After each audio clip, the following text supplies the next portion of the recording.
Alberta's new 27-member cabinet was sworn in today here at Government House in Edmonton, larger than any provincial cabinet in recent history.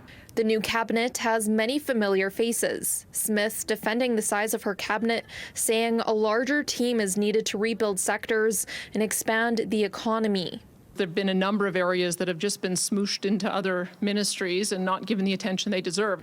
While some job titles are new, some have been axed, some raising concerns over there no longer being a Minister of Labour. The voice of workers deserves to be heard and to have a place where we have somebody accountable to workers. We're all workers in this province. This province was built on the back of workers, so I think this is not a slight not only to unionized labor, but to every single person in this province that gets up every morning to go to work. Premier Smith defends her cabinet choices, saying Minister Madu and Jean will both be in charge of labor issues in the province. Jobs is another word for labor, and that's where the labor components of legislation are going to reside with OH&S employment standards. So we actually have two of our ministers who are going to be focused on that file. Meanwhile, Smith says she is canceling a health consulting agreement with the World Economic Forum because she doesn't want to have any ties with a group that brags about controlling governments and politicians.